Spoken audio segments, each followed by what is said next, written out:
Hi everybody, and welcome to another video in my Composing Harmonies series. In the last few videos in this series, I've demonstrated strategies for harmonizing melodies with diatonic chords as well as borrowed chords.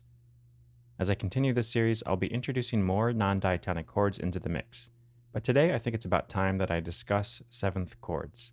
So just to review, if we're in the key of C major, here are our diatonic triads.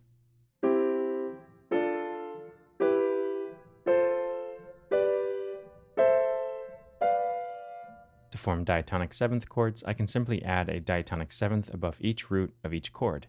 Or I could also think of it as stacking another third interval on top of each of these chords, like this.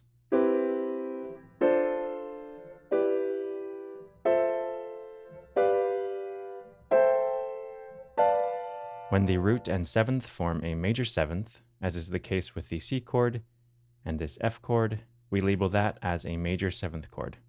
When the root and seventh form a minor seventh, and the triad is minor to begin with, like this D minor chord, this E minor chord, or this A minor chord, we label that as a minor seventh chord. In the case of this G chord, we have a major triad plus a minor seventh interval. We call that just a seventh chord, in this case G7. And finally, when you add a minor seventh interval to a diminished chord, we call that either a minor 7 flat 5 chord, which is what jazz musicians tend to call it, or we could call it a half diminished 7 chord, which is a more classical chord label. The half diminished distinguishes this from a fully diminished chord, which would instead have this A natural be A flat. But any pitch alteration outside of the key signature sort of takes us out of the realm of diatonicism, and I'm saving that for a future video, so I'll keep it as half diminished. In previous videos in this series, I've discussed chord tendencies, resolution of dissonances, and root motion. In classical harmony, music theorists often talk about certain chords and even particular scale degrees having tendencies. For instance, the fourth scale degree of a diatonic major scale often wants to resolve down by step to the third. Or another one, the seventh scale degree often wants to resolve up by step to the tonic. These tendencies can exist melodically, like in these examples, but perhaps more important to our topic today, they can exist in chord voicings and voice leading between chords. I've discussed how there's an inherent tendency for root motion by fifths, and in the context of C major, the G chord, which we refer to as the dominant chord, wants to resolve to the tonic C chord because of that pull from 5 to 1 in the bass, and because of the leading tone wanting to resolve back to tonic. If all of a sudden I make this G chord a G7 chord, well, then we have yet another tendency tone. This F, the fourth scale degree, which I just mentioned can often want to resolve down to the third scale degree, in this case the E. So that's 3 of the 4 pitches in the G7 chord that want to resolve for one reason or another, and that's partially why there's such a strong gravitational pull from a 5-7 chord to the tonic, even more so than just a regular 5 chord. To some extent, this diminished 7 chord also wants to resolve, because if you look at the chord tones, it has both the 7th scale degree of the C major diatonic collection, which wants to resolve up, but it also has the 4th scale degree, which wants to resolve down to the E. But there's a reason composers in the classical era often made the switch from half diminished to full diminished, because the A flat in the fully diminished chord has a much stronger pull towards the G than the A natural.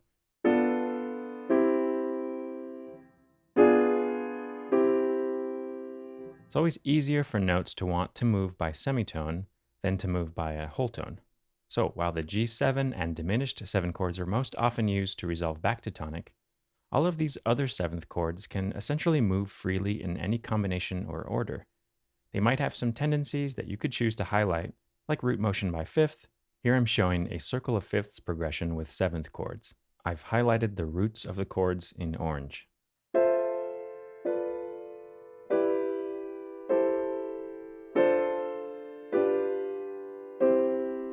But I think any of these 7th chords can also work perfectly just by moving around freely.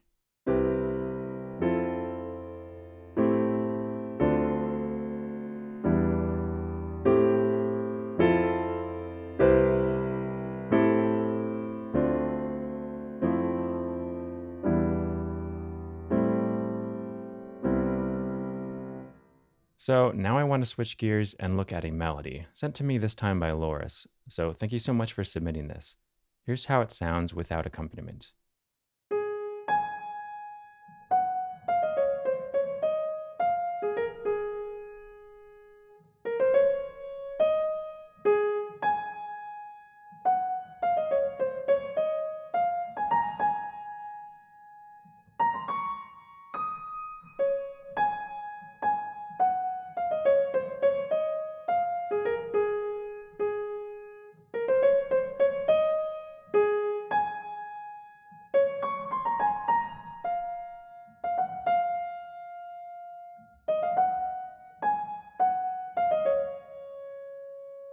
So I'll attempt to harmonize this progression with a combination of diatonic triads and diatonic sevenths, which I'm showing to the left here.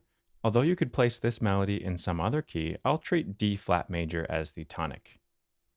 So first step, analyze the melody for its structure, melodic shape, phrasing, anything that could give you clues about the harmony. First thing I notice, the melodic form. I want to break this up into smaller, more manageable chunks of music, and maybe I'll notice repetitions or patterns. There seem to be two main ideas to this melody. The first two measures here is one idea, then the next two measures form another idea. Just visually speaking, you can tell they're unique ideas based on the melodic contour alone. But there are some similarities as well.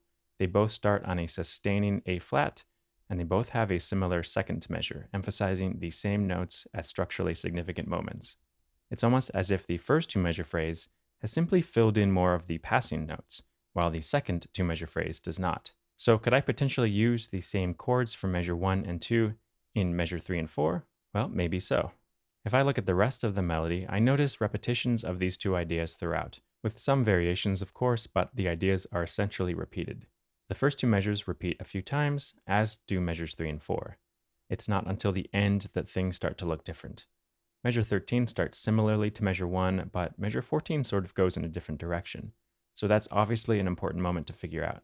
And then the last three measures sort of form one closing idea that is also somewhat unique from anything we've heard. So one potential strategy you could take with this is to figure out the harmonies for measures 1 and 2, then see if those chords will work anytime the idea is repeated. I'll see if I can do that. I'll pick structurally important notes in these two measures to harmonize to. I think these are all good options. The downbeats in both measures are usually good options, but then I also notice that there's a stressed, syncopated note in the middle of both measures. And I think that syncopation also gives the music sort of an accent. I might want to reinforce that syncopation with a harmonic change. Also remember that this measure a bit later had similarities to measure 2. Maybe I can let that inform my harmonic pacing for measure 2. In which case I could decide to have this A flat trigger another chord change as well. So I'm thinking I have a new chord here, somewhere here, probably right on beat 3. That way the syncopation has something to be syncopated against rhythmically. Then probably here, then probably on beat 3 of this measure, again, letting that syncopation anticipate the chord change by an eighth note. Then maybe here, we'll see. So starting at the beginning, I think D flat major is probably the easiest and safest choice. So I'm just going to commit to that now.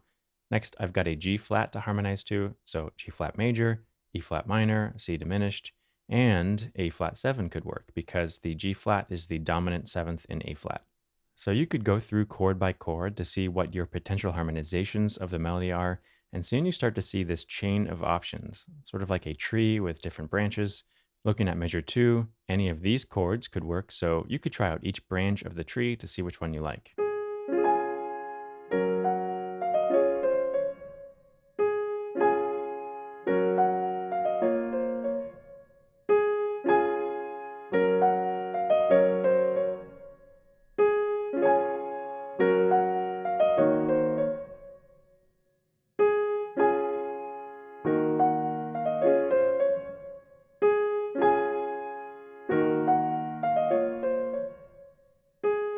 This can take a while, obviously, but if you can commit to certain chords and eliminate other options, you can narrow your choices and make it more manageable. For instance, I really like going to this E flat minor 7 chord in beat 3 of measure 1.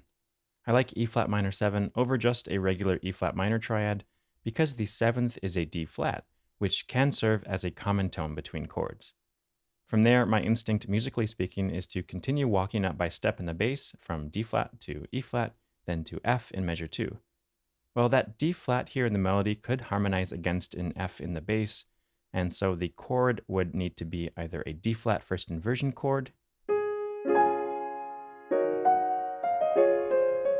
or a B flat second inversion chord, or possibly a G flat major 7 third inversion chord.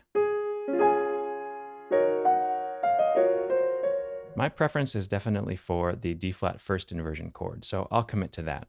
I won't go through all of the options for this whole progression, that would take far too long. But as you get the first few chords locked in, you might find that it gets easier to continue making decisions.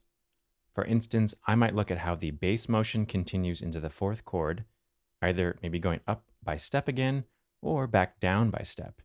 I actually think going back down to an E flat minor 7 chord sounds nice.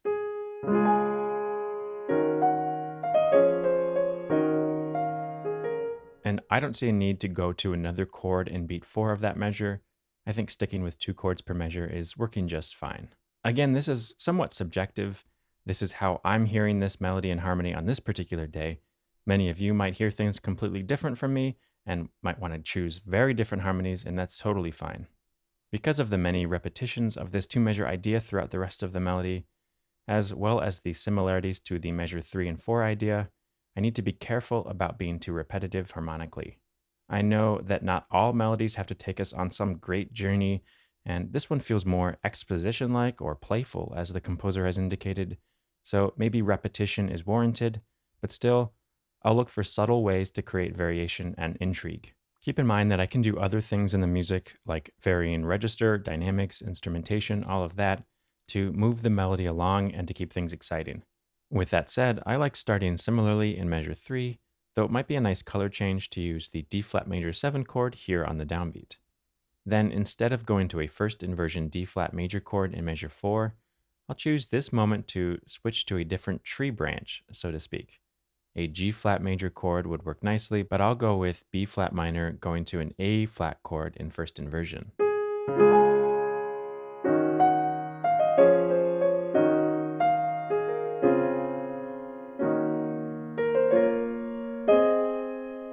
So what happens if I just repeat these chords throughout the rest of the melody, or at least until I get to the last 3 or 4 measures?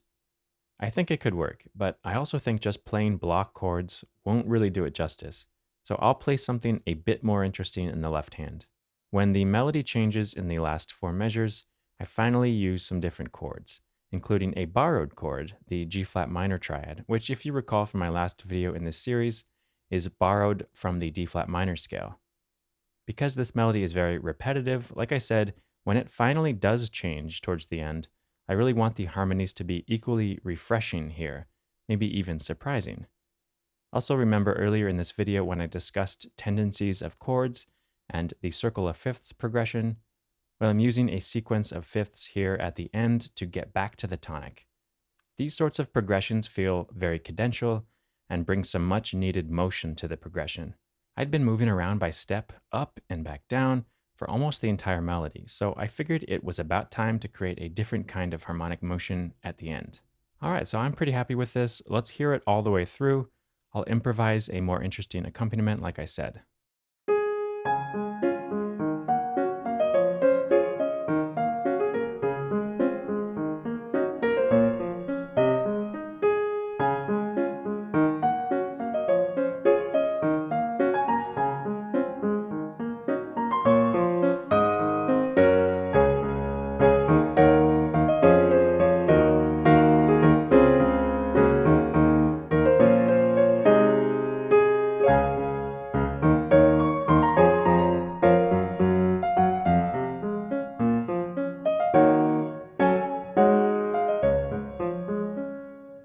Alright, so I hope you enjoyed this one. This was an introduction to adding diatonic 7th chords to a melody. These chords can really bring a lot of color to your harmonic palette, and they're really versatile for different genres of music as well. Thanks so much again to Loris for sending me this melody and allowing me to use it here today, and thanks to everyone else for watching, and I'll see you next time.